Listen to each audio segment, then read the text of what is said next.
Hey guys, welcome to Source Point. आज हम लोग डिस्कस करेंगे यहाँ पे पीटी 365 जो कि हमारी इकॉनमी की है। तो 20 लेसन्स आ चुके हैं, ये आपका 21st पार्ट है। चलिए स्टार्ट करते हैं। जहाँ लास्ट लेसन हमारी छुट्टी थी उसके आगे हम लोग देखने वाले हैं। तो ये हम लोग इनलैंड वाटरवेज तक देख चुके थे। आज स्टार्ट करेंगे, कुछ की कॉन्सेप्ट एंड एंटिटीज़ रहे हैं न्यूज़ में। तो ये छोटे छोटे टॉपिक होते हैं जो कि इकॉनमी के लिए काफ़ी ज़्यादा इंपॉर्टेंट होते हैं। ये है ट्रांसफरेबल डेवलपमेंट राइट। तो नाम से ही जैसे पता चल रहा है कि कुछ ऐसा राइट्स है, अधिकार की बात की जा रही है जो कि ट्रांसफरेबल है। तो टीडीआर है एक तरीके का मैकेनिज्म है जो कि स्पीडी एक्विजिशन ऑफ लैंड यहाँ पे फैसिलिटेट करेंगे। इट मीन्स कि डेवलपमेंट करने के लिए, क्या इंफ्रास्ट्रक्चर को डेवलपमेंट करने के लिए, जैसे कि सिटी में रोड डेवलपमेंट हो, सैटेलाइट टाउन हो, मेट्रो रेल्स हो, तो इन सब के लिए जो है आप देखो ज़मीन की ज़रूरत होती है। तो ज़मीन को एक्वायर करने का आपको पता है कि कई सालों लग जाते हैं इस तरीके के प्रोजेक्ट को डेवलप होने में। किसी भी इंफ्रास्ट्रक्चर के प्रोजेक्ट में इतना डिले इसलिए होता है क्योंकि सबसे पहले तो वो ज़मीन की जो लैंड एक्विजिशन प्रोसेस है वो हमारे यहाँ बहुत लेंथी है, बहुत टाइम लग जाता है। और सेकंड जो है वो बीच में पैसे की क्रंचेस हो जाती है। सो दीज टू इश्यूज़ जो कि हर एक तरीके के इंफ्रास्ट्रक्चर प्रोजेक्ट में देखने को मिलता है। तो अब क्या है कि एक जो प्रॉब्लम का सोल्यूशन यहाँ पे लाया गया है कि जो लैंड की एक्विजिशन प्रोसेस है उसको स्पीडी की जाएगी, जल्दी होगी। तो ये ट्रांसफरेबल डेवलपमेंट राइट्स लाई गई है। इसके अंदर क्या है ना कि गवर्नमेंट यहाँ पे एक्वायर करेगी लैंड को, वो भी लैंड ओनर से, और फिर उसके बाद जो है वो इसको ट्रांसफ़र कर देंगे लैंड ओनर को। यानी कि आप देखो कि सबसे पहले सरकार ऐसे ऐसे ज़मीन को जो है लैंड ओनर, जो भी उस ज़मीन के हकदार है, जो भी उस ज़मीन के मालिक है, उससे उस तरीके की ज़मीन ले लेंगे और फिर डेवलपमेंट राइट्स के एक्सचेंज करने के लिए, और फिर उसके बाद जो है बाद में उनको वो ट्रांसफ़र भी कर दिया जाएगा। इस तरीके का जो डेवलपमेंट राइट है ना, ये डेवलपमेंट राइट सर्टिफिकेट के साथ ही उनको यहाँ पे इशू किया जाएगा, जिसमें कि ओनर को पावर होगा कि वो एक्स्ट्रा फ्लोर एरिया रेशियो ले सकते, जो भी यहाँ पे सरकार के द्वारा फिक्स किया गया है। तो बहुत ही बेहतरीन है यहाँ पे ज़मीन की जो एक्विजिशन प्रोसेस है, अब वो यहाँ पे ज़्यादा डिले नहीं होगा और ज़बरदस्ती किसी से ज़मीन छीना भी नहीं जाएगा। अब यहाँ पे नेक्स्ट है CITIIS, यानी कि city investment to innovate integrate and sustain programme. Actually इसका एम है कि इंडियन सिटीज़ जो है वहाँ पे बात की जा रही है कि अर्बन इंफ्रास्ट्रक्चर प्रोजेक्ट को इम्प्लीमेंट करने के लिए जो भी इंटीग्रेट किया गया है, इनोवेट किया गया है, यानी कि एक साथ मिलकर यहाँ पे बनाया गया है, कुछ नए आइडियाज़ है यहाँ पे और सस्टेनेबल मैनर में है। प्रोग्राम में अगर हम लोग देखें तो फिनेंशियल असिस्टेंस को यहाँ पे कंबाइन किया गया है कि पैसे कहाँ से आएंगे इस तरीके के इन्वेस्टमेंट और इनोवेट और इंटीग्रेट करने के लिए। तो यहाँ पे लोन के थ्रू आएंगे और टेक्निकल असिस्टेंस भी यहाँ पे प्रोवाइड किया जाएगा जितने भी सेलेक्टेड सिटीज़ होंगे। ये जो प्रोजेक्ट होगी ये आपका programme management unit at National Institute of Urban Affairs के द्वारा इसको मैनेज किया जाएगा। सिटीज़ की बात करूँ तो ये सपोर्ट किया जाएगा ministry of housing and urban Affairs के द्वारा, फ्रेंच डेवलपमेंट एजेंसी है एंड यूरोपियन यूनियन है। तो ये तीन यहाँ पे यूनियन है जो कि यहाँ पे आपके मिलकर इस तरीके के प्रोजेक्ट को यहाँ पे आगे लेकर आएंगे। नेक्स्ट है Bureau of Civil aviation Security. So this one is very important. सबसे पहले आप समझो कि Bureau of Civil aviation Security, it means कि एक रेगुलेटरी अथॉरिटी है सिविल एविएशन सिक्योरिटी का, वो भी हमारे देश में। तो किस मिनिस्ट्री के अंदर आएगा? तो ऑब्वियस है कि मिनिस्ट्री ऑफ सिविल एविएशन के ही अंदर आएगा, जिसके हेडक्वार्टर आपको न्यू दिल्ली में देखने को मिलेगा। इसकी मेन रिस्पॉन्सिबिलिटी है कि कुछ स्टैंडर्ड यहाँ पे रखना, कुछ मेजर्स यहाँ पे लेकर आना, जिससे कि जो सिविल फ्लाइट्स है, जितने भी सिविल फ्लाइट्स है ना, उनकी सिक्योरिटी यहाँ पे रख सके, वो भी इंटरनेशनल एयरपोर्ट पे और डोमेस्टिक एयरपोर्ट पे, जो हमारे देश की एयरपोर्ट है उसमें भी और जो विदेश की एयरपोर्ट है उसमें भी। यहाँ पे डायरेक्टर जनरल जो है वो इसको हेड करते हैं और ये सेटअप किया गया था पांडे कमेटी के रिकमेंडेशन से। तो ये ब्यूरो काफ़ी इंपॉर्टेंट है, इसके बारे में ध्यान रखिएगा। नेक्स्ट आते हैं investment clearance cell for aviation sector. तो ये मिनिस्ट्री ऑफ सिविल एविएशन है जिनके द्वारा ये इन्वेस्टमेंट क्लियरेंस सेल जो है ये आपका सेटअप किया गया है, जो कि एक सिंगल विंडो सिस्टम है। सिंगल विंडो कहने का मतलब है कि बस एक ही जगह यहाँ पे इस एविएशन सेक्टर्स के लिए एक सिंगल विंडो बनाया गया है, जिसमें कि आपका जो क्लियरेंस सेल है, यानी कि यहाँ पे जो इन्वेस्टमेंट है उसको अट्रैक्ट करने के लिए और बहुत सारे इन्वेस्टमेंट प्रपोजल जो हमारे डोमेस्टिक एविएशन इंडस्ट्री में आएंगे, वो सारी चीज़ें आपका एक ही जगह से यहाँ पे शॉर्ट आउट किया जाएगा। 10 मेंबर होंगे इसमें, जिसको अंबर दुबे जो है वो हेड करेंगे, जॉइंट सेक्रेटरी है यहाँ पे। और इससे पहले जो आईसीसी था वो 2020 और 21 में यूनियन बजट में इसको अनाउंस किया गया था। तो investment clearance cell for aviation sector है, इसके बारे में हम लोग डिटेल ऑलरेडी से डिस्कस कर चुके, तो ये ध्यान रखना है, हल्का फुल्का ध्यान रखना है कि कौन सी बॉडी किस चीज़ों से रिलेटेड है। Coming to the next, energy sector. तो इसमें सबसे पहले हम लोग इलेक्ट्रिसिटी देखेंगे। इट मीन्स कि इलेक्ट्रिसिटी का कंजप्शन एंड देन मार्केटिंग, तो बोथ आर वेरी इंपॉर्टेंट आज के डेट में। एक बंडलिंग स्कीम लाया गया है जिसमें कि round the clock power supply होगी। इट मीन्स कि 24/7 जो है यहाँ पे हर एक घर में आपका बिजली यहाँ पे प्रोवाइड किया जाएगा, उसके लिए एक बंडलिंग स्कीम है। तो एक एक करके समझते हैं। पहले हम लोग देखते हैं कि हमारे देश में एनर्जी कंजप्शन का क्या सिनेरियो है। अगर टोटल एनर्जी कंजप्शन अगर हम लोग देखें 2017-18 में, तो ये बताया जा रहा है कि 553 मिलियन टन्स ऑफ ऑयल है। वहीं अगर इंडिया की बात करें तो थर्ड लार्जेस्ट एनर्जी कंज्यूमर है, यानी हम लोग इलेक्ट्रिसिटी का एनर्जी का काफ़ी हद तक कंज्यूम करते हैं पूरे वर्ल्ड में, यूएस और चाइना के बाद। तो ये चीज़ें याद रखनी है। साथ ही भारत का अगर आप रैंक देखोगे तो ग्रोथ रेट में बहुत ज़्यादा है, यानी कि एनर्जी के कंजप्शंस का अगर हम लोग देखें तो इसकी ग्रोथ रेट बढ़ती ही जा रही है। ऑब्वियस है, क्योंकि आप लोग देख रहे हो कि कई प्लान हमारे यहाँ स्कीम्स चलाए जा रहे हैं जिसमें कि फुल इलेक्ट्रिफिकेशन की बात की जा रही है, यानी कि कोई भी ऐसा गाँव, कोई भी ऐसा घर नहीं छूटना चाहिए जहाँ पर इलेक्ट्रिसिटी ना हो। तो इसकी वजह से हमारी रैंक जो है वो ऑब्वियस है कि ग्रोथ रेट में, एनर्जी कंजप्शन में वो बढ़ती ही जा रही है। वहीं अगर इंडिया का एनर्जी कंजप्शन देखें तो ये फास्टेस्ट तरीके से ग्रो होते जा रहा है और 11% है ग्लोबल इकॉनमी का, और ये कहा जा रहा है कि 2040 तक जो है ना ये बढ़ते ही जाएगा और 11% तक बढ़ेगा हमारे ग्लोबल एनर्जी का। तो अच्छी बात है, इस तरीके से आप लोग देख ली कि हमारे देश में क्या हालचाल है। रिसेंटली क्या हुआ है कि मिनिस्ट्री ऑफ पावर के द्वारा एक गाइडलाइन लाया गया है जिसमें किस तरीके से यहाँ पे राउंड द क्लॉक, यानी कि 24/7 जो है वो सप्लाई किया जाए पावर को डिस्ट्रीब्यूटर्स तक, और वो भी बंडलिंग स्कीम के थ्रू। तो ये बंडलिंग स्कीम है क्या? एक्चुअली देखिए, एक तरीके का बहुत बड़ा प्लान लाया जा रहा है जिसमें रिन्यूएबल एनर्जी है ना, रिन्यूएबल एनर्जी कहने का मतलब है कि सोलर एनर्जी होंगे, विंड एनर्जी होंगे, हाइड्रो एनर्जी होंगे। तो इन सब को, जितने भी सोलर एनर्जी है उनको सेल करना है, और थर्मल पावर प्लांट जो है इनकी भी जो यहाँ पे जो एनर्जी है, यानी कि एक तो आपको रिन्यूएबल एनर्जी और थर्मल पावर प्लांट से जो भी यहाँ पे आपका निकलता है वो सब चीज़ को सेल करना है बंडल में, जिससे क्या होगा ना कि एंड यूज़र को यहाँ पे अनइंटरप्टेड सप्लाई देखने को मिलेगा पावर का। कई बार आप देखते हो कि बिजली कट जाती है और कई मुसीबतों का सामना झेलना पड़ता है। तो उससे क्या होता है ना कि यहाँ पे बातें की जा रही हैं कि दोनों को एक साथ बेचना। एक तो थर्मल पावर से आप देखते हो कि पावर को जनरेट किया जाता है, तो वो हमारे घर तक पहुंचाया जाता है किसी भी तरीके से। और रिन्यूएबल एनर्जी से भी आप देखो कि इलेक्ट्रिसिटी जनरेट होगी, सोलर एनर्जी हो गया, हाइड्रो एनर्जी हो गया। तो इन दोनों से अगर हम लोग एक साथ इलेक्ट्रिसिटी को जनरेट करते हैं और मिक्स करके दोनों को एक साथ अगर हम लोग बेचते हैं, तो इससे क्या होगा ना कि ज़्यादा दूर तक और ज़्यादा सप्लाई कर पाएंगे इलेक्ट्रिसिटी हम लोग। क्योंकि हमारा जो थर्मल पावर प्लांट है वो अकेले इतना कैपेसिटी नहीं हो पा रहा है कि हमारी जिस तरीके से पॉपुलेशन बढ़ते जा रही है, जिस तरीके से लोगों की नीड बढ़ते जा रही है, तो उस हिसाब से वो यहाँ पे इलेक्ट्रिसिटी सप्लाई कर सके। तो इसलिए हम लोग को यहाँ पे न्यू स्कीम लानी पड़ रही है जिसके थ्रू हम लोग रिन्यूएबल एनर्जी को भी यहाँ पे लेकर आ रहे हैं। फर्स्ट फेज़ अगर हम लोग नेशनल सोलर मिशन का देखें तो वो एक तरीके का स्कीम यहाँ पे प्रोवाइड किया गया था जिसमें कि ग्रिड कनेक्टेड सोलर पावर के थ्रू इलेक्ट्रिसिटी प्रोवाइड किया जाएगा। एक्चुअली यहाँ पे आप देखो कि राउंड द क्लॉक जो पावर है वो यहाँ पे प्रोवाइड किया जाएगा डिस्कॉम को और रिन्यूएबल एनर्जी सोर्सेज से, साथ ही साथ जो है वो कोल बेस्ड जितने भी थर्मल पावर प्लांट है ना उससे। यानी कि आप देखो डिस्कॉम क्या है, डिस्कॉम एक डिस्ट्रीब्यूशन कंपनी है। ओके, पहले क्या होता है कि थर्मल पावर प्लांट में आपका इलेक्ट्रिसिटी जनरेट होता है, रिन्यूएबल एनर्जी के थ्रू सोलर पैनल को लगाकर हम लोग इलेक्ट्रिसिटी जनरेट करते हैं। ये सारी इलेक्ट्रिसिटी जो जनरेट होती है ना वो डिस्कॉम कंपनी के पास जाती है। फिर डिस्कॉम कंपनी जो है जितने भी ग्रिड लगे होते हैं उस हिसाब से वो घर तक जो है बिजली पहुँचाते हैं। तो ये काम है, यानी कि जितना भी इलेक्ट्रिसिटी जनरेट हो रहा है वो सब डिस्कॉम को दे दो और डिस्कॉम के थ्रू जो है round the clock power provide किया जाएगा। ये इसकी स्कीम से क्या होगा कि हमारी जो रिन्यूएबल कैपेसिटी है वो और ऐड ऑन होगा, और जो हमारे रिन्यूएबल परचेज ऑब्लिगेशन रिक्वायरमेंट है डिस्कॉम के लिए वो भी फुलफिल हो पाएगा। तो ये होता क्या है रिन्यूएबल परचेज ऑब्लिगेशन? तो देखिए, रिन्यूएबल परचेज ऑब्लिगेशन की बात करूँ तो एक तरीके का मैकेनिज्म है जिसमें कि कुछ ऑब्लिगेटेड एंटिटीज़ है, यानी कि कुछ जो यहाँ पे आपका लिमिट रखा गया है कि सर्टेन परसेंटेज ऑफ इलेक्ट्रिसिटी, यानी कि रिन्यूएबल एनर्जी सोर्सेज से जितनी भी इलेक्ट्रिसिटी आपका जनरेट हो रहा है उसका कुछ सर्टेन परसेंट ही इलेक्ट्रिसिटी जो है उसको परचेज करना है, और ये आपका टोटल कंजप्शन ऑफ इलेक्ट्रिसिटी के परचेज जैसा तो ये रखा गया है। यानी कि एक आपका ऑब्लिगेशन है कि कितना रिन्यूएबल एनर्जी को परचेज करना है, तो एक सर्टेन लिमिट यहाँ पे परचेज करना है। एक्चुअली आप देखो कि यहाँ पे रिन्यूएबल परचेज ऑब्लिगेशन जो है ना ये दोनों के लिए है, सोलर के लिए भी है और नॉन सोलर के लिए भी है। और साथ ही साथ रिन्यूएबल परचेज ऑब्लिगेशन की बात करूँ तो ये इलेक्ट्रिसिटी एक्ट 2003 के तहत ये प्रोवाइड किया गया है, साथ ही साथ नेशनल टैरिफ पॉलिसी 2006 के तहत ये प्रोवाइड किया गया है। ठीक है, उसके अलावा अगर आप लोग देखो कि इस गाइडलाइंस के थ्रू कहा गया है कि पावर जनरेटर को यहाँ पे एटलीस्ट 85% अवेबिलिटी होनी चाहिए एक साल में या फिर पीक आवर्स में, और बिडर्स जो होंगे वो यहाँ पे एटलीस्ट 51% जो पावर है वो सप्लाई करेंगे रिन्यूएबल सोर्सेज से। और साथ ही साथ अगर हम लोग देखें तो रिन्यूएबल एनर्जी जो है इसमें सोलर और नॉन सोलर सोर्सेज होगा। नॉन सोलर सोर्सेज जैसे कि आपका यहाँ पे विंड हो गया, हाइड्रो हो गया, और या फिर कोई भी कॉम्बिनेशन दोनों को मिलाकर भी आप देखते हो कि हाइड्रो सोर्सेज से भी यहाँ पे हमारा इलेक्ट्रिसिटी जनरेट किया जाता है।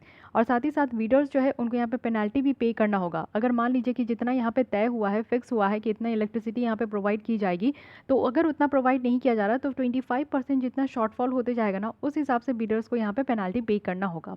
ओवरऑल यहाँ पे यही बातें कही जा रही है कि हमारा एक बंडलिंग स्कीम है। बंडलिंग कहने का मतलब कि आप देखो कि बंडल कर देना, बंडल में बांध देना। तो बांध दिया जा रहा है किसका किसका, तो थर्मल पावर प्लांट से जो यहाँ पे इलेक्ट्रिसिटी जनरेट हो रहा है और रिन्यूएबल एनर्जी से जो इलेक्ट्रिसिटी जनरेट हो रहा है, इन दोनों को मिलाकर ये दे दिया जाएगा डिस्कॉम कंपनी को। डिस्कॉम कंपनी यहाँ पे डिस्ट्रीब्यूट करेंगे जहाँ पे भी हमारे इलेक्ट्रिसिटी की कमी देखने को मिलती है। इससे क्या होगा, 24/7 हमारे यहाँ इलेक्ट्रिसिटी प्रोवाइड किया जाएगा। ठीक है, आज के डेट में हम लोग थर्ड लार्जेस्ट है एनर्जी कंजप्शन में, और जो इलेक्ट्रिसिटी यहाँ पे हम लोग डिस्ट्रीब्यूट करेंगे, ये सारा जो काम किया जाएगा या फिर जनरेट भी करेंगे, इसमें रिन्यूएबल परचेज ऑब्लिगेशन के साथ करेंगे। ये कॉन्सेप्ट वेरी वेरी इंपॉर्टेंट है, इसको ध्यान रखिएगा। ठीक है, नेक्स्ट आते हैं real time market in electricity. अब इसके बारे में क्या बातें की जा रही है, एक्चुअली पैन इंडिया कहने का मतलब है कि पूरे कोने कोने इंडिया में, ऑल ओवर द इंडिया में real time market in electricity को लॉन्च किया गया है। पहले यही बातें समझिए कि real time market in electricity है क्या। रियल टाइम मार्केट कहने का मतलब है कि एक ऑर्गेनाइज्ड मार्केट प्लेटफॉर्म होगा जिसमें जो खरीदने वाले हैं और जो यहाँ पे बेचने वाले हैं वो अपनी एनर्जी रिक्वायरमेंट को पूरी तरीके से यहाँ पे जितना रियल टाइम ऑपरेशन है उसी के क्लोज कर पाए। जैसे आप मानिए कि 8 बजे रात में कितना इलेक्ट्रिसिटी यहाँ पे यूज़ किया जा रहा है एक सर्टेन एरिया में, उस चीज़ को यहाँ पे क्या है ना कि जितने भी यहाँ पे बायर्स है और सेलर्स हैं उनको पता होगा कि 8 बजे यानी कि 8 से 9 बजे उस एरिया में कितनी इलेक्ट्रिसिटी की ज़रूरत है। तो वो क्या करेंगे कि यहाँ पे रियल टाइम मार्केट में जो है, जो रियल टाइम मार्केट कहने का मतलब है कि उसी समय में कितना इलेक्ट्रिसिटी की ज़रूरत है या एनर्जी की ज़रूरत है, वो यहाँ पे परचेज़ करेंगे या फिर बाय करने वाले जो है वो बाय करेंगे और बेचने वाले बेचेंगे। तो ये काम यहाँ पे आपका किया जाएगा रियल टाइम में, यानी कि जो जिस वक्त जितनी चीज़ों की रिक्वायरमेंट है उसी समय। इस ऑक्शन के थ्रू क्या होगा कि यहाँ पे आप देखो कि 48 टाइम्स जो है, या इसके अंदर क्या है कि ऑक्शंस जो है वो आपका 48 टाइम्स होगा एक दिन में, और हर एक हाफ घंटे में एक आपको देखने को मिलेगा। ये ऑपरेशनल होगा 2 प्लेटफॉर्म में, एक तो हमारा इंडिया का एनर्जी एक्सचेंज है which is very important, and second one जो हम लोग कल डिस्कस किए थे कि पावर एक्सचेंज लिमिटेड इंडिया है। अगर power system operation corporation limited देखें, जिसको हम लोग पोसोको भी कहते हैं, ये इलेक्ट्रिसिटी को रूट करेगी, यानी कि सप्लाई सोर्स से लेकर कंजप्शन प्लांट तक लेकर जाएगी, और एक रीजनल लोड डिस्पैच सेंटर्स के हेल्प से। तो ये भी ध्यान रखना है। मेनली आप ये पोसोको के बारे में समझिए कि ये है क्या। ये पूरी तरीके से हमारे सरकार की यहाँ पे ओन्ड इंटरप्राइजेस है जो कि मिनिस्ट्री ऑफ पावर के तहत ये काम करते हैं। इसमें क्या है कि कुछ कॉम्पिटिटिव और इफ़िशिएंट होलसेल इलेक्ट्रिसिटी की मार्केट आपको देखने को मिलेगा। साथ ही यहाँ पे 5 रीजनल लैंड डिस्पैच सेंटर है, जहाँ पे आपका डिस्पैच सेंटर कहने का मतलब है कि वहाँ पे इलेक्ट्रिसिटी आता है और उस जगह से जो है उस सेंटर से आपका इलेक्ट्रिसिटी डिस्ट्रीब्यूट होता है सारी जगहों पे। और साथ ही एक नेशनल लैंड डिस्पैच सेंटर है जो कि एक पूरी कंट्री के हिसाब से बना हुआ है, जिससे क्या है कि एक साथ मिलकर यहाँ पे ऑपरेशन हो पाता है कितना नेशनल पावर सिस्टम की ज़रूरत है। तो ये चीज़ें आपको पोसोको में ध्यान रखना है। साथ ही साथ आप देखो कि इंडिया एनर्जी एक्सचेंज की बात करें, again it is very important. क्यों? क्योंकि ये हमारे इंडिया का पहला और सबसे बड़ा एनर्जी एक्सचेंज है, जिसमें कि पूरे ऑल ओवर द इंडिया में ये प्रोवाइड किया जाएगा। एक ऑटोमेटेड ट्रेडिंग प्लेटफॉर्म है, यानी कि एक ऐसा ऑनलाइन प्लेटफॉर्म बनाया गया है कि ऑटोमेटेड भी है और यहाँ पे ट्रेडिंग भी होगा, फिजिकल डिलीवरी हो पाएगी इलेक्ट्रिसिटी की, रिन्यूएबल एनर्जी सर्टिफिकेट्स भी मिलेगा यहाँ पे, REC कहते हैं, और एनर्जी सेविंग सर्टिफिकेट्स भी मिलेगा। मेनली आप देखो कि इसको जो रेगुलेट किया जाता है ये सेंट्रल इलेक्ट्रिसिटी रेगुलेटरी कमीशन के द्वारा इसको रेगुलेट किया जाता है। और इंडिया की अगर एनर्जी एक्सचेंज की बात करें तो ये one of the 2 power exchange है हमारे देश में। ठीक है, पहला तो यही है इंडिया एनर्जी एक्सचेंज और दूसरा क्या है तो पावर एक्सचेंज इंडिया लिमिटेड। ठीक है, रिसेंटली अगर देखें तो CERC जो कि है सेंट्रल इलेक्ट्रिसिटी रेगुलेटरी कमीशन, इनके द्वारा यहाँ पे प्राणुज जो सॉल्यूशन लिमिटेड है उनके लिए एप्लीकेशन अप्रूव की गई है। तो इसके बारे में कल हम लोग देखे थे। कल कहने का मतलब है कि हम लोग अप्रैल मंथ की जो न्यूज़ इन शॉर्ट्स देख रहे थे उसमें मैं आपको ये इसके बारे में बताई थी कि ऐसा कुछ है कि नया हमारा थर्ड जो यहाँ पे बनने वाला है वो प्राणुज सॉल्यूशन है। तो देखते हैं कि इसके एप्लीकेशन को एक्सेप्ट किया जाता है कि नहीं। ठीक है, नेक्स्ट आते हैं ग्रीन टर्म अहेड मार्केट। तो एक्चुअली ये है क्या, रिसेंटली फिर से देखिए ये जो सेंट्रल इलेक्ट्रिसिटी रेगुलेटरी कमीशन है उनके द्वारा ही अप्रूव किया गया है कि ग्रीन टर्म अहेड मार्केट होना चाहिए, कॉन्ट्रैक्ट होना चाहिए, वो भी हमारे इंडिया की जो एनर्जी एक्सचेंज प्लेटफॉर्म है उसके साथ। देखिए ये स्टेप्स जो लाया गया ना वो रियल टाइम मार्केट के साथ ही लाया गया है, और इसी में आपका पावर एक्सचेंज जो है वो जून 2020 में ही अप्रूव कर दिया गया था। लेकिन इंडिया एक्सचेंज अगर हम लोग यहाँ पे देखें तो इस तरीके से ये काम करते हैं। डे अहेड मार्केट है जिसे हम लोग डैम कहते हैं। तो ये क्या होता है कि इलेक्ट्रिसिटी में का यहाँ पे ट्रांजैक्शन होता है और ये अलाउ किया जाता है एक दिन एडवांस, यानी कि कल अगर इलेक्ट्रिसिटी जहाँ जहाँ चाहिए तो आज की डेट में ये जो है आपका अलाउ कर दिया जाता है। एक होता है टर्म अहेड मार्केट, यानी कि इलेक्ट्रिसिटी को यहाँ पे उसी दिन यहाँ पे ट्रेड किया जाता है और 11 डेज़ के एडवांस में। साथ ही रिन्यूएबल एनर्जी सर्टिफिकेट है, this is again very important. Actually ये type of market based instrument है जिसमें कि इलेक्ट्रॉनिक इंसेंटिव्स प्रोवाइड किया जाता है इलेक्ट्रिसिटी जनरेशंस का। और जो इलेक्ट्रिसिटी जनरेशंस अगर हम लोग यहाँ पे रिन्यूएबल एनर्जी सोर्सेज को यूज़ करके यहाँ पे जनरेट किए गए हैं तो उसके लिए हमें यहाँ पे इंसेंटिव्स दिया जाता है, जिससे कि आगे आने वाले दिनों में और बेहतर तरीके से इस तरीके का काम किया जाए। एक अगर रिन्यूएबल एनर्जी सर्टिफिकेट्स की बात करें तो ये 1 मेगावाट आवर ऑफ इलेक्ट्रिसिटी के, जब 1 मेगावाट आवर ऑफ इलेक्ट्रिसिटी अगर जनरेट होता है ना तो उसके बाद ही आपको यहाँ पे रिन्यूएबल एनर्जी सर्टिफिकेट दे सकते हैं। साथ ही जनरेटर्स जो है वो इलेक्ट्रिसिटी को बेच भी सकते हैं, जैसे कन्वेंशनल इलेक्ट्रिसिटी हो गया, तो ये भी काम यहाँ पे किया जाता है। और नेक्स्ट है रियल टाइम मार्केट। तो रियल टाइम मार्केट जो कि सेम टाइम में ही आपको देखने को मिलेगा, तो ये सारी बातें आपको ध्यान रखनी है, ठीक है। वहीं अगर हम लोग बात करें ग्रीन टर्म अहेड मार्केट की, तो ये होता क्या है। देखिए ग्रीन टर्म अहेड मार्केट की बात करूँ तो स्पेसिफिकली ये लॉ इंट्रोड्यूस किया गया है सेलिंग ऑफ करने के लिए। जो भी पावर यहाँ पे रिन्यूएबल डेवलपर्स के द्वारा जनरेट किया जा रहा है वो भी ओपन मार्केट में, तो उसका सेलिंग ऑफ करना है बिना यहाँ पे long term power purchase agreement में जाए हुए। यानी कि एक लंबा समय के लिए एग्रीमेंट कर लिया जाता है कि ठीक है 10 साल का यहाँ पे जो है दो लोग के बीच में एग्रीमेंट कर लिया गया कि 10 साल तक जो इलेक्ट्रिसिटी जनरेट हो रही है रिन्यूएबल एनर्जी से वो यहाँ पे इनको दिया जाएगा। बट ये लंबे समय तक का नहीं करना है। एक्चुअली यहाँ पे ग्रीन टर्म अहेड मार्केट ये क्या कहता है कि शॉर्ट टर्म के लिए यहाँ पे मान लीजिए कि 2 साल के लिए या फिर 1 साल के लिए यहाँ पे इस तरीके का मार्केट है जिसमें कि जो भी रिन्यूएबल डेवलपर से जो भी पावर जनरेट होता है उसको यहाँ पे दिया जाएगा, सेलिंग ऑफ किया जाएगा। ग्रीन टर्म अहेड की बात करें तो ये एक्सक्लूसिव प्लेटफॉर्म है, वो भी शॉर्ट टर्म ट्रेडिंग के लिए। ये चीज़ें याद रखनी है, this is very very important, क्योंकि ये आपका स्टेटमेंट बन जाएगा कि ये लॉन्ग टर्म के लिए है, बस आप वहीं पे कंफ्यूज हो जाओगे। तो इकोनॉमिक पढ़ने का एक यही यहाँ पे आपको दिमाग लगाना है कि हर एक छोटी सी छोटी बातों को ध्यान में रखनी है। इसका फीचर्स क्या है ग्रीन टर्म अहेड मार्केट का, तो हर एक एनर्जी जो शेड्यूल किया गया है इस कॉन्ट्रैक्ट के थ्रू तो उसको कंसीडर किया जाएगा कि वो यहाँ पे इसके साथ कंप्लाइंस करता है, यानी कि आरपीओ के द्वारा, इट मीन्स कि रिन्यूएबल परचेस ऑब्लिगेशन के साथ जो है वो यहाँ पे कंप्लाइंस करते हैं। इससे पहले अगर हम लोग देखें तो जो पावर के बायर्स है, यानी कि मान लीजिए कि विंड से यहाँ पे इलेक्ट्रिसिटी आपका जनरेट हुआ तो वो यहाँ पे खरीदे हैं, सोलर कंपनी यहाँ पे खरीदे हैं, तो वो यहाँ पे क्लेम नहीं कर सकते कि उनको यहाँ पे रिन्यूएबल परचेस ऑब्लिगेशन को मीट करना है। कहने का मतलब है कि ऑब्लिगेशन है कुछ, यहाँ पे आपका लिमिटेशन है कि बस इतनी ही सर्टेन लिमिट ऑफ जो यहाँ पे आपका इलेक्ट्रिसिटी है उसको यहाँ पे देना है, ठीक है। तो इस तरीके का इनके पास नहीं है। वहीं अगर हम लोग बात करें तो एक सेपरेट कॉन्ट्रैक्ट्स भी होता है दोनों के लिए, सोलर के लिए और नॉन सोलर एनर्जी के लिए, जिससे के लिए हम लोग यहाँ पे फैसिलिटेट कर पाए जितने भी सोलर और नॉन सोलर आरपीओ फुलफिलमेंट है। साथ ही यहाँ पे ग्रीन इंट्रा डे भी होगा, यानी कि 10 आवर्स कॉन्ट्रैक्ट होगा सेम डे के लिए, और डे अहेड कंटिजेंसी भी होगी, यानी कि हाफ आर्ली होगा, एक एक घंटा का होगा नेक्स्ट डे के लिए। डेली अगर देखें तो ऑल और ब्लॉक ऑफ आवर्स होगा सिंगल डे में, और वीकली कॉन्ट्रैक्ट देखें तो ये मंडे टू संडे रहेगा, ठीक है। प्राइस डिस्कवरी जो होगा वो यहाँ पे देखा जाएगा कैसा कंटिन्यूस बेसिस है, उसी के हिसाब से प्राइस पे जो है यहाँ पे आपका फिक्स किया जाएगा। नेक्स्ट आते हैं electricity right of consumer rules 2020। This is again very important है, क्योंकि यहाँ पे अब राइट्स की बात की जा रही है। हम जो घर पे बैठे हैं हम लोग, तो हमारी यहाँ पे रिक्वायरमेंट है कि हमें इलेक्ट्रिसिटी मिलते रहनी चाहिए, तभी यहाँ पे लेक्चर मैं प्रोवाइड कर पाऊँगी। बट कोई नहीं, इलेक्ट्रिसिटी यहाँ पे सबका अधिकार है। तो मिनिस्ट्री ऑफ पावर के द्वारा ये रूल्स लाए गए हैं जिसमें कि राइट टू कंज्यूमर्स की बात की गई है। अब इस रूल्स के बारे में देखते हैं कि इसमें क्या क्या बातें रखी गई है। एक्चुअली देखो कि ये रूल्स जो है पहले इलेक्ट्रिसिटी एक्ट 2003 है, उसी के तहत यहाँ पे बनाया गया है। ये जो रूल्स है यहाँ पे कंज्यूमर को एम्पावर करते हैं कि वो यहाँ पे कंज्यूमर ऑफ इलेक्ट्रिसिटी को एम्पावर किया जाता है by allowing consumer in India कि वो यहाँ पे कंटिन्यूस सप्लाई उनको इलेक्ट्रिसिटी का मिल सके, और इलेक्ट्रिसिटी बस ऐसे ही नहीं जिसमें कि वोल्टेज ना हो, एक क्वालिटी और रिलेबल इलेक्ट्रिसिटी उनको मिले और कंटिन्यूस सप्लाई हो सके। इस तरीके का अधिकार यहाँ पे इंश्योर कराया जाता है हमारे कंज्यूमर को, यानी कि हमें, ठीक है।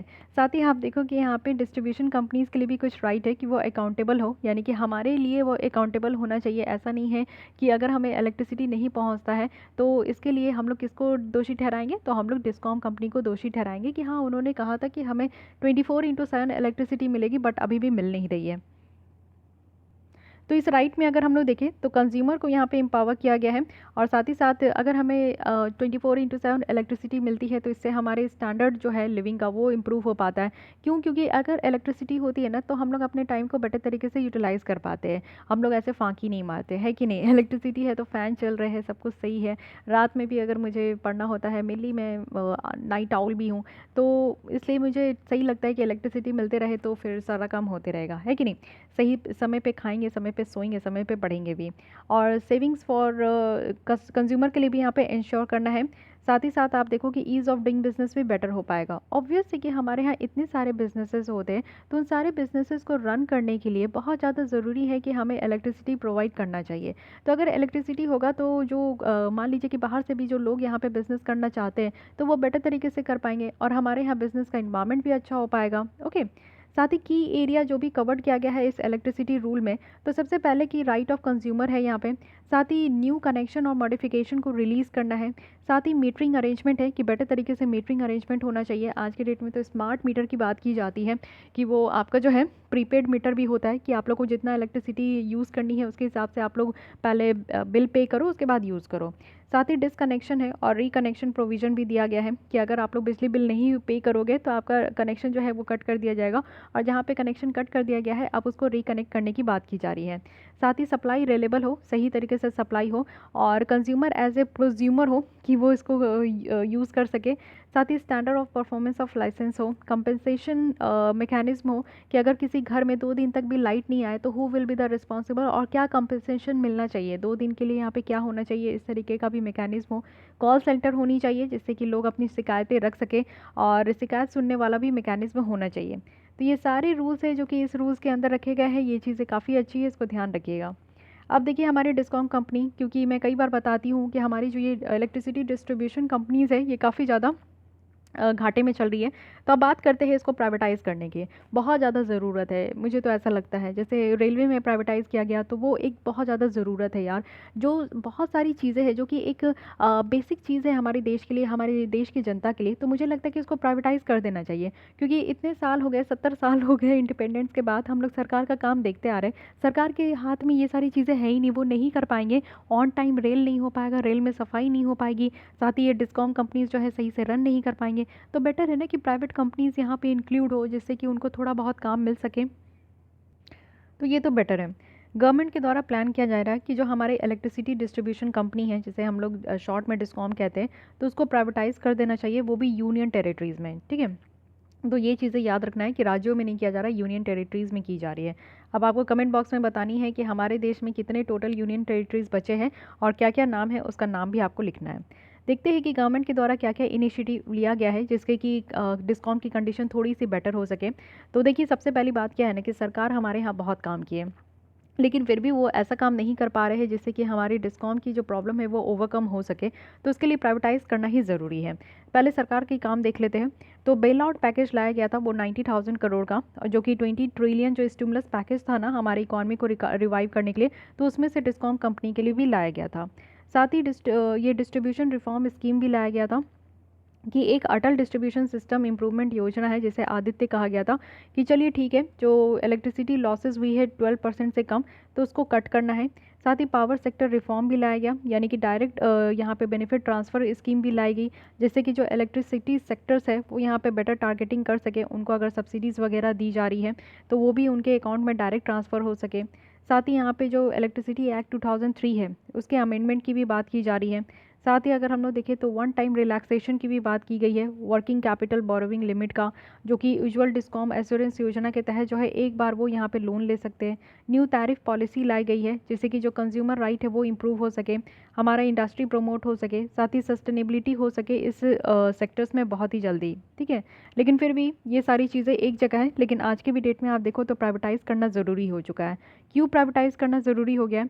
क्योंकि ऑपरेशनल एफिशिएंसी है, सही तरीके से ये जो डिस्ट्रीब्यूशन कंपनी है ये काम नहीं कर पा रहे हैं, कर्ज बहुत ज़्यादा हो चुका है, उतने पैसे नहीं हैं कि कर्ज चुका सके और नए तरीके से काम कर सके। साथ ही ओपन एक्सेस जो ट्रांजैक्शन है वो इंक्रीज़ हो चुका है। तो ये सारी चीज़ों के कारण जो है आप देखो कि जो डिस्कॉम है उसको प्राइवेटाइज़ करना ज़रूरी है, ठीक है। ये सारी बातें तो ठीक है, इसके अलावा प्राप्ति के बारे में ध्यान रखिएगा, ये काफ़ी इंपॉर्टेंट है। प्राप्ति stands for payment ratification and analysis in power procurement for bringing transparency in voicing of generators. तो एक प्राप्ति ऐप है और वेब पोर्टल भी है। अच्छा एक बात बताइए कि ऐप और वेब पोर्टल के बीच में क्या डिफरेंस है? एक डिफरेंस बताइए। एक डिफरेंस मैं बता देती हूँ। एक डिफरेंस ये होता है कि पोर्टल में जब आप जाते हो तो उसमें आपको लॉगिन करना होता है। लॉगिन कहने का मतलब है कि आपको आईडी देना होगा, पासवर्ड देना होगा, लेकिन ऐप में आपको लॉगिन करने का ज़रूरत नहीं है। दूसरी डिफरेंस आप बताइए, ठीक है। ये आपका जो ऐप और वेब पोर्टल है ये डेवलप किया गया है मिनिस्ट्री ऑफ पावर के द्वारा, जो कि ट्रांसपेरेंसी लेकर आएगा। अब देखिए जो भी चीज़ ऑनलाइन हो जाती है ना उसमें ट्रांसपेरेंसी आपको ज़्यादा देखने को मिलता है, जो कि कितना पावर परचेज ट्रांजैक्शन हो रहा है ग्रेंको और डिस्कॉम के बीच में, ये सारी चीज़ें इस ऐप में आपको भली भांति देखने को मिलेगा। प्राप्ति की बात करें तो यहाँ पे कंज्यूमर को भी अनेबल किया गया है कि वो यहाँ पे जो फाइनेंशियल परफॉर्मेंस है उनके डिस्कॉम का इन टर्म्स ऑफ पेमेंट को लेकर, तो वो भी यहाँ पे देख पाएंगे। साथ ही प्राप्ति पोर्टल में क्या है कि जो पावर प्रोड्यूसर है उनका टोटल ड्यूज़ कितना यहाँ पे डिस्कॉम के द्वारा है, तो ये भी चीज़ देखा जाएगा। और ये कहा जा रहा है कि ईयर ऑन ईयर अगस्त 2020 में 37% तक बढ़ चुका है, जो कि काफ़ी ज़्यादा स्ट्रेस देखने को मिल रहा है हमें डिस्कॉम सेक्टर्स में। तो ये प्राप्ति ऐप में जो है आप सारी चीज़ें यहाँ पर देख सकते हो, ठीक है। नेक्स्ट आते हैं एनर्जी एफिशिएंसी के फील्ड में, देखते हैं। ये काफ़ी इंटरेस्टिंग पार्ट मुझे लगता है। एनर्जी ट्रांजिशन इंडेक्स रिपोर्ट के बारे में बात करते हैं। सबसे पहले तो आपको हर एक रिपोर्ट में यही बातें याद रखनी है कि ये रिपोर्ट एक्चुअली किसके द्वारा रिलीज़ की जाती है। तो वर्ल्ड इकोनॉमिक फोरम है, जो कि one of the most important forum है और ऑर्गेनाइजेशन है, जो कि एनर्जी ट्रांजिशन इंडेक्स 2020 यहाँ पे लेकर आए। एनर्जी ट्रांजिशन इंडेक्स की बात करूँ तो यहाँ पे आप देखो 40 इंडिकेटर्स होते हैं, जिसमें कि ये मापा जाता है कि कौन कंट्री बेस्ड है, और टोटल 115 कंट्रीज़ होते हैं जिनके यहाँ देखा जाता है कि एनर्जी ट्रांजिशन का क्या स्पीड है और क्या डायरेक्शन है, ठीक है। और अपॉर्चुनिटी भी देखने की बात की जाती है कि कैसे इसको इम्प्रूव किया जा सके। अगर हम लोग एनर्जी ट्रांजिशन इंडेक्स की बात करें तो ये वर्ल्ड इकोनॉमिक फोरम का यहाँ पे पार्ट भी है, जो कि fostering effective energy transition initiative है, इसका एक पार्ट भी है। साथ ही अगर हम लोग देखें तो यहाँ पे दो पार्ट है इसके अंदर। एक तो है कि करंट एनर्जी सिस्टम परफॉर्मेंस है, और साथ ही साथ यहाँ पे जो इन्वायरमेंट है एनर्जी ट्रांजिशन के लिए उसको भी यहाँ पे अनेबल किया जाएगा। की फाइंडिंग क्या है इस बार बताया जा रहा है कि फर्स्ट नंबर पे स्वीडन है, सेकंड नंबर पे स्विट्ज़रलैंड है, और इंडिया है 74 नंबर पे, और चाइना है 78 नंबर पे। चलिए अच्छा है, कोई कोई तो लिस्ट होती है जिसमें हम लोग चाइना को पीछे कर पाते हैं, तो ये खुशी की बात है। तो इंडिया 74 में है। गैप देखने को मिला है, यानी कि टॉप परफॉर्मर्स और जो रेस्ट ऑफ द कंट्रीज़ हैं उनके बीच में गैप जो है वो यहाँ पे धीरे धीरे कम होते जा रहा है, क्योंकि हमारी जो पॉलिटिकल कमिटमेंट है उसकी लेवल बढ़ते जा रही है। कहा जा रहा है कि हाँ ठीक है, एनर्जी का सही तरीके से इस्तेमाल करेंगे तो ये सारी चीज़ें आपको लगभग और सारे देशों में देखने को मिलेगा, जिसके कारण यही कहा गया कि जो गैप है ना वो यहाँ पे कम हो रहा है। तो बेटर है आगे आने वाले दिनों में हमें और भी यहाँ पे जो परफॉर्मेंस है वो इम्प्रूव होते हुए दिखेगा, तो काफ़ी बेटर होगी। यहाँ पे देखिए बात किया जा रहा है ये जो वर्ल्ड इकोनॉमिक फोरम का ये जो है ना fostering effective energy transition initiative, तो इसके बारे में समझ जाइए। इसका एम मेनली यही है ना कि जो ग्लोबल एनर्जी ट्रांजिशन है उसकी स्पीड को और ज़्यादा बढ़ाना। और ये कैसे होगा? ये हम लोग अच्छे पॉलिसी को लाकर कर सकते हैं।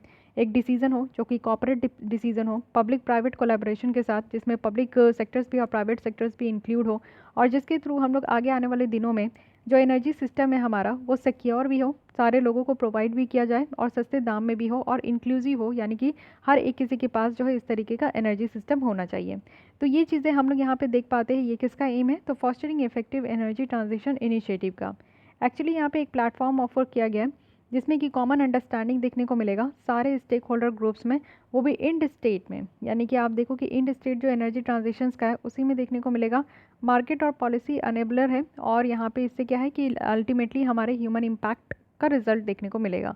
इट मीन्स कि एक तरीके का प्लेटफॉर्म है जिसमें कि कॉमन अंडरस्टैंडिंग होगी सारे स्टेक होल्डर्स के बीच में, और वो यहाँ पे समझ पाएंगे कि एनर्जी ट्रांजिशंस जो है वो कितना होना चाहिए, और हमारे ह्यूमन मीन्स हम जैसे लोगों को वो कितना इम्पैक्ट करेगा, इस पर ध्यान देना चाहिए। एनर्जी ट्रांजिशन इंडेक्स फ्रेमवर्क अगर हम लोग देखें तो दो तरीके से आपको देखने को मिलेगा। एक तो है कि स्टेट परफॉर्मेंस इम्परेटिव्स होता है, यानी कि एनर्जी इसको ट्रायंगल कहते हैं, जिसमें क्या क्या है? तो सबसे पहले एनर्जी एक्सेस और सिक्योरिटी कितना है, सेकंड है कि इन्वायरमेंटल सस्टेनेबिलिटी कितनी है, और थर्ड है कि यहाँ पे इकोनॉमिक डेवलपमेंट एंड ग्रोथ कितना हो रहा है। वही अगर हम लोग ट्रांजिशंस के थ्रू देखें तो यहाँ पे आप देखो एनेबलिंग डायमेंशंस है, क्या क्या है? तो एक देश में कैपिटल और इन्वेस्टमेंट कितना हो रहा है, उस देश में रेगुलेशन कितनी है, पॉलिटिकल कमिटमेंट कितना है, इंस्टीट्यूशन और गवर्नेंस कैसा यहाँ पे काम हो रहा है, उस देश में इंफ्रास्ट्रक्चर कितनी है, ह्यूमन कैपिटल और कंज्यूमर पार्टिसिपेशन कैसा है, एनर्जी सिस्टम स्ट्रक्चर कैसी है। तो ये सारी चीज़ें आपको देखने को मिलेगी, ठीक है। तो थोड़ा बहुत आइडिया रखिएगा, क्वेश्चंस तो बन ही जाते हैं समहाउ, तो ध्यान रखिएगा। नेक्स्ट आता है कि ये जो एनर्जी एफिशिएंसी मेजर्स है फॉर द ईयर 2018-19 का रिपोर्ट, इसका क्या इम्पैक्ट होगा। तो सबसे पहले तो यही आपको ध्यान रखना है कि BEE के द्वारा ये आपका रिपोर्ट लाया गया। इट मीन्स कि ब्यूरो ऑफ एनर्जी एफिशिएंसी है, इनके द्वारा एक साल में स्टडी की जाती है और कंपेयर किया जाता है कि एक्चुअली ये एनर्जी कंजप्शन कितना हो रहा है, वो भी लास्ट ईयर के कंपैरिजन में। ठीक है, तो ओवरऑल जो इस स्टडी का ऑब्जेक्ट है ना, वो यही है कि इम्पैक्ट देखना है।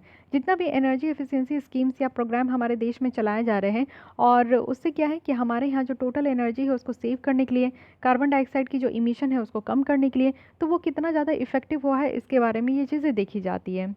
बात करें इंडिया के एनर्जी एफिशिएंसी मेजर्स का, तो यहाँ पे आप लोग देखो कि जो एनर्जी एफिशिएंसी है उसकी इंपॉर्टेंस को अगर हम लोग रियलाइज़ करें लो कार्बन ट्रांसफॉर्मेशन को प्रमोट करके, तो इंडिया के द्वारा एक कानून लाया गया है 2001 में, जो कि एनर्जी कंजर्वेशन एक्ट है। फर्दर आप देखो कि यहाँ पे पॉलिसीज़ बनाया गया है, जो कि आपका ब्यूरो ऑफ एनर्जी एफिशिएंसी इसको सेटअप किया गया था, फिर बाद में national mission for enhanced energy efficiency लाई गई है। तो ब्यूरो ऑफ एनर्जी एफिशिएंसी जो लाया गया है, इसके बारे में समझिए।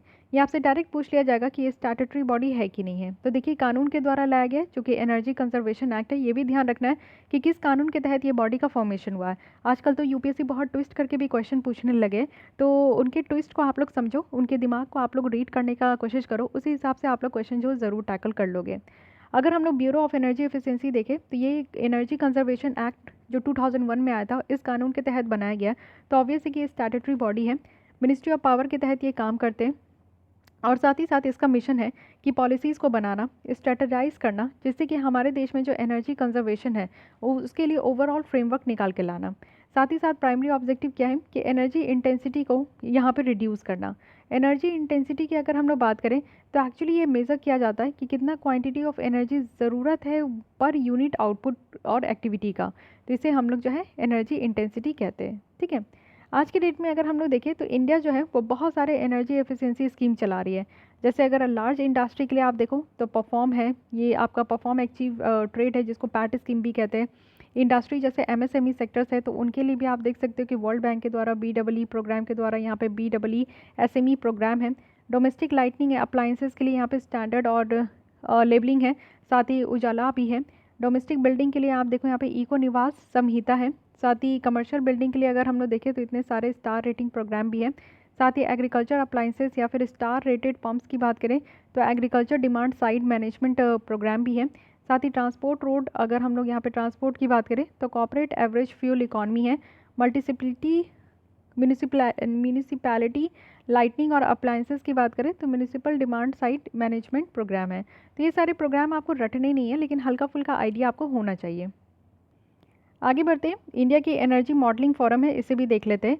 और ये नीति आयोग के द्वारा लाया गया है। तो देखिए नीति आयोग के द्वारा कोई भी अगर चीज़ें लाई जाती है किसी भी सेक्टर में, तो वो अपने आप में ही काफ़ी इंपॉर्टेंट हो जाता है।